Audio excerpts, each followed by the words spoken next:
मैं हूं प्रदीप कुमार। आप देख रहे हैं पॉलिटिकल आइडिया। पॉलिटिकल आइडिया के आज के इस अंक में आप सभी दर्शकों का बहुत बहुत स्वागत है। और आज हम बात करेंगे इस एपिसोड में कि गौराबोराम में क्या स्थिति है। गौराबोराम वो विधानसभा सीट जहां से मुकेश सहनी के लड़ने की चर्चा थी, अब मुकेश सहनी के बदले मुकेश सहनी के भाई संतोष सहनी वहां से उम्मीदवार हैं।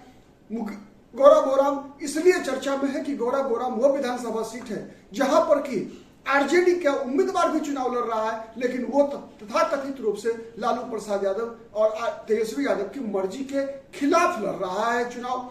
इसलिए गौराबोराम चर्चित सीट है, चूंकि गौराबोराम में तेजस्वी यादव अपनी ही पार्टी के उम्मीदवार अफजल अली के खिलाफ चुनाव प्रचार करने जा रहे हैं। गौराबोराम इसलिए भी चर्चा में है कि गौराबोराम में मुकेश सहनी की प्रतिष्ठा भयंकर रूप से फंस गई है, चूंकि उनके भाई संतोष सहनी वहां से उम्मीदवार हैं।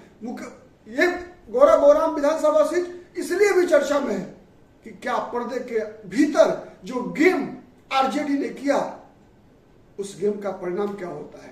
चलते हैं गौराबोराम, जानते हैं गौराबोराम की चुनावी परिस्थिति। इस बार गौराबोराम विधानसभा सीट की चर्चा अगर मैं करूं तो ये 3 वर्ग ऐसे हैं जिनके कह सकते हैं, चूंकि बिहार में चुनावी समीकरण की बात अगर हम करें तो जाति से ऊपर उठती नहीं है और जाति से नीचे जाति नहीं है।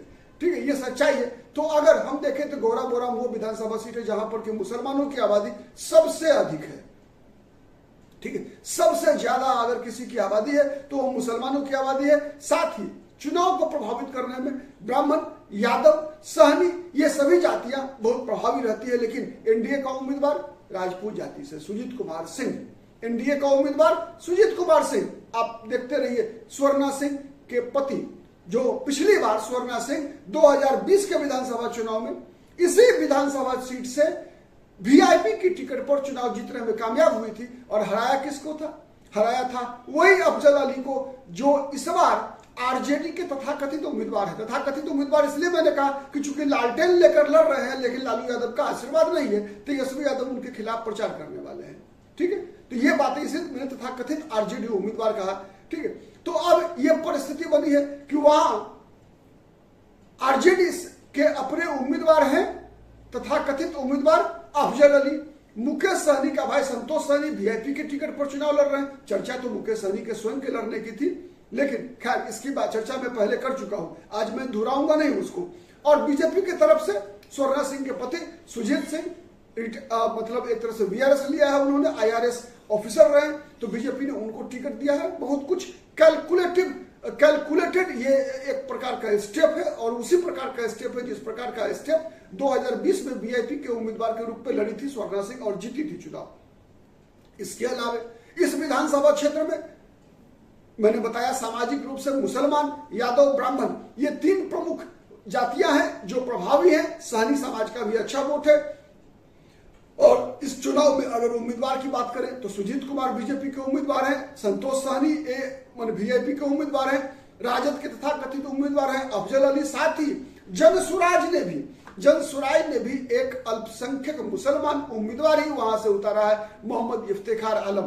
ठीक है, इतना ही नहीं, AIMIM असदुद्दीन ओवैसी की पार्टी ने भी एक मुसलमान अख्तर शहनशाह को यहां से उम्मीदवार बनाया है। तो अब सबसे बड़ा सवाल ये उठता है कि मुकेश सहनी के भाई संतोष सहनी के रास्ते में कितने कांटे हैं, क्या इन कांटों से पार पा पाएंगे?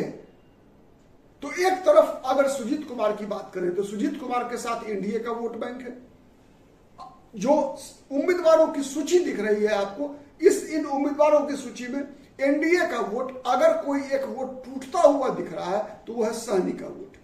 पारंपरिक रूप से जो वर्ग, समाज के जो वर्ग एनडीए के साथ रहे, बीजेपी के साथ रहे, उनमें एकमात्र वो वर्ग है जो इसमें टूटता हुआ, एनडीए से अलग होता हुआ दिख रहा है, वो है सहनी समाज। सहनी पारंपरिक रूप से मल्ला जाति के लोग बीजेपी और बीजेपी के जदयू के साथ रहे हैं, ऐसा मैं दावे से कह सकता हूं। लेकिन इस बार चूंकि उनका अपना उम्मीदवार है वीआईपी का, और वीआईपी महागठबंधन के साथ लड़ रही है, तो वीआईपी जब महागठबंधन के साथ लड़ रही है तो मैं ये बातें देख पा रहा हूं, और वहां का जो माहौल भी है, तो सहनी और यादव जाति के लोग एकजुट हैं संतोष सहनी के नाम पर।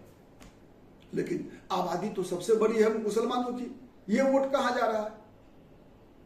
सबसे बड़ा सवाल यही है। और ये वोट अभी वर्तमान में अगर देखेंगे तो वहां पर अजहर अली के साथ 70% वोट है मुसलमानों का। अभी दिख रहा है 70% वोट। 6 तारीख आते आते, चूंकि 6 तारीख को मतदान है, 6 तारीख आते आते ये 70% 80 में कन्वर्ट होता है, 90 में कन्वर्ट होता है, या फिर 70 से वो 10% पर आ जाता है। ये सब चूंकि कई चुनावों का, अगर हम बिहार में चुनावों का इतिहास देखें तो कई ऐसे चुनाव उदाहरण बनेंगे जब आपने देखा है कि बीजेपी को हराने के लिए, बीजेपी को हराने के एकमात्र उद्देश्य से मुसलमान मतदाताओं का ध्रुवीकरण बीजेपी के खिलाफ उस उम्मीदवार के पक्ष में होता रहा है जिस उम्मीदवार के जीतने की संभावना सबसे ज्यादा दिखती है। यदि मुसलमानों को यह लगेगा कि नहीं, अजहर अली, अफजल अली केवल मुसलमानों के वोट से और उनके साथ और कोई वर्ग नहीं जुड़ रहा है, तो तय मानिए कि मुस्लिम मतदाता अंतिम क्षण में वीआईपी के संतोष सहनी के साथ जा सकते हैं, ये मैंने बताया।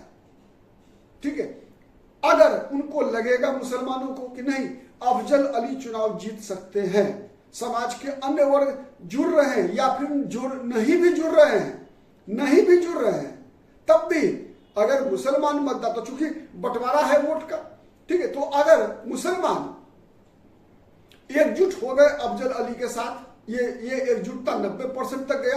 कोई अख्तर शहनशाह, कोई मोहम्मद इफ्तिखार आलम, जनसुराज और AIMIM के उम्मीदवार वोट काटने में नाकाम रहते हैं, मुस्लिम वोट इंटैक्ट रहता है अफजल अली के साथ। और अफजल अली चूंकि आरजेडी के पिछले बार भी उम्मीदवार थे, आपको पता है कि पिछली बार ये जो इनकी जो अफजल अली खान की जो चुनाव में एक तरह से हार हुई थी, वो मात्र 7280 वोट से रही थी। आरजेडी के साथ लगातार जुड़े रहे हैं, राजनीति किया है, तो आप इस बात से, इस संभावना से इनकार नहीं कर सकते कि अफजल अली को आरजेडी के गैर मुसलमान समर्थकों का भी वोट मिल सकता है। यदि ऐसा हुआ तो तय मानिए मुकेश सहनी के भाई संतोष सहनी तीसरे नंबर पर रहेंगे, और तीसरे नंबर पर भी 20-25 हजार वोट में सिमट जा सकते हैं यदि अफजल अली आरजेडी के उम्मीदवार के रूप में। मैं 3 स्थिति बता रहा हूं। अगर अफजल अली, मैं इसलिए बीजेपी की चर्चा कम कर रहा हूं इसलिए चूंकि बीजेपी का जो वोट बैंक है उसमें विभाजन नहीं है। बीजेपी का जो नीतीश कुमार और एनडीए का वोट बैंक है, बीजेपी का वोट बैंक है, उसमें विभाजन नहीं हो रहा। उसमें केवल एक सहनी समाज वो अलग हुआ, इसके अलावा सभी लोग इंटैक्ट हैं। लेकिन विभाजन महागठबंधन में दिख रहा है, इसलिए मैं महागठबंधन की चर्चा ज्यादा कर रहा हूं। तो अगर अफजल अली के साथ आरजेडी के वोटर जुड़ गए, 25-30% भी आरजेडी का वोटर, मतलब आरजेडी का वोटर का मतलब है कि यादव जाति के लोग, मुसलमान तो अफजल अली के साथ रहने वाले हैं। अगर लगेगा कि अफजल अली फाइट में है तो मुसलमान उन्हीं के साथ है, कोई दो मत नहीं है। लेकिन अगर कुछ और आरजेडी के वोटर्स, जैसे यादव जाति के लोगों का 25-30% वोट, चूंकि स्थानीय राजनीति में सबको तेजस्वी यादव के मुख्यमंत्री बनने में इंटरेस्ट कम होता है, व्यक्तिगत संबंध के आधार पर विधानसभा चुनाव में, विशेषकर लोकसभा चुनाव में कम असर होता है, लेकिन विधानसभा चुनाव में आप देखेंगे कि असर कुछ ज्यादा रहता आया है। तो अगर ऐसा कुछ हुआ, यादव जाति के लोग और आरजेडी से जुड़ा हुआ दलित समाज का भी कुछ वर्ग यदि अफजल अली के साथ गया, तो मैंने बताया कि तब संतोष सहनी 20-25 हजार वोट से ज्यादा पार नहीं कर पाएंगे, और तब सीधा मुकाबला सुजीत कुमार सिंह और अफजल अली के बीच दिखेगा। वर्तमान अगर आज की बात मैं करूं तो आज कांटे का संघर्ष है, त्रिकोणीय मुकाबला है। वर्तमान जो परिस्थिति है उसमें मुकाबला त्रिकोणीय है, लेकिन और इस त्रिकोणीय मुकाबला होने के कारण बीजेपी के सुजीत सिंह आगे दिख रहे हैं। अभी अगर आज के दिन में कहा जाए, चुनाव से 1 सप्ताह पहले की बात मैं बता रहा हूं, तो फिर संतोष सहनी तीसरे नंबर पे दिख रहे हैं। मुख्य मुकाबला में सुजीत सिंह और अफजल अली दिख रहे हैं। यह परिस्थिति है। लेकिन अगर संतोष सहनी के माने 1 नंबर या 2 नंबर पर आने में केवल एक चीज महत्व रखता है, वो है कि मुसलमान वोटरों का अफजल अली से कटकर संतोष सहनी की तरफ आना। क्या ऐसा हो पाएगा? गौरा बोराम का इतिहास ये कहता है। अगर गौरा बोराम के इतिहास को जानना है तो 1 मिनट में बताऊं, आप आंखों से समझ जाएंगे गौरा बोराम में होता क्या रहा है। 2020 में, जैसे मैंने बताया, 2020 में अफजल अली खान को ही हराया था स्वर्णा सिंह ने, और तीसरा उम्मीदवार जो था वहां से एलजेपी का उम्मीदवार था राजीव ठाकुर, ब्राह्मण जाति के, जिनको 9123 वोट आया। मतलब एक ब्राह्मण ने वोट काटा, ठीक है, उसके बावजूद तीसरे नंबर, उसके बावजूद स्वर्णा सिंह जीती। इसलिए नहीं केवल, बल्कि आप इसलिए भी कि इजहार अहमद, निर्दलीय उम्मीदवार, पूर्व विधायक इजहार अहमद, ठीक है, उस बार भी 5485 वोट काटने में कामयाब रहे थे। तो अजहर अली का भी वोट कटा था और स्वर्णा सिंह का भी वोट कटा था, फिर भी स्वर्णा सिंह चुनाव जीतने में कामयाब रही थी 2020 विधानसभा चुनाव में 7280 वोट से। अब 2015 में देखिए क्या हुआ। 2015 में जो बहादुरपुर से अभी चुनाव लड़ रहे हैं मदन सहनी, वही 2015 में जब नीतीश कुमार और लालू यादव का तालमेल था, उस दौरान मदन सहनी गौरा बोराम विधानसभा क्षेत्र से चुनाव लड़ने आए थे जनता दल की टिकट पर, और इन्होंने लोक जनशक्ति पार्टी के उम्मीदवार विनोद सहनी को हराया था। याद रखिएगा, विनोद सहनी, मतलब संतोष सहनी की जगह पर आप विनोद सहनी को रख लीजिए, ठीक है। और मार्जिन कितना था? 14,052 वोट का।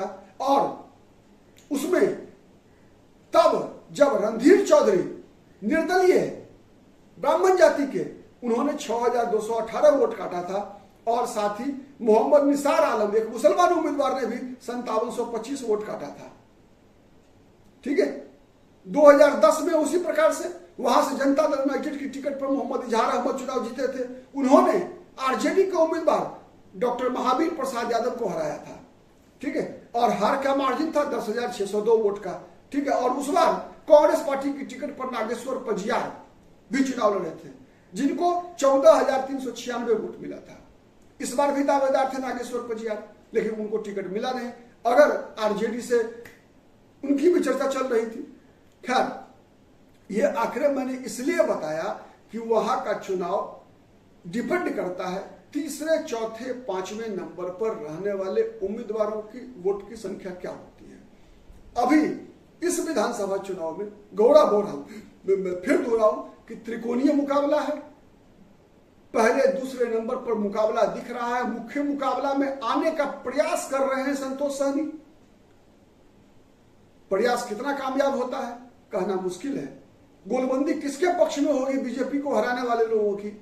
संतोष सहनी के पक्ष में या अभी अफजल अली के पक्ष में बनता हुआ दिख रहा है? क्या होगा कहना मुश्किल है। 14 नवंबर को पता चलेगा। अभी वैसे 1 सप्ताह के समय गोलबंदी के अंतिम क्षण में भी होता है। हमारी नजर बनी रहेगी। आप बने रहिए पॉलिटिकल आइडिया के साथ। हर पल हर खबर का विश्लेषण लेकर आपके समक्ष आते रहेंगे। आज के लिए इतना ही। बहुत बहुत धन्यवाद।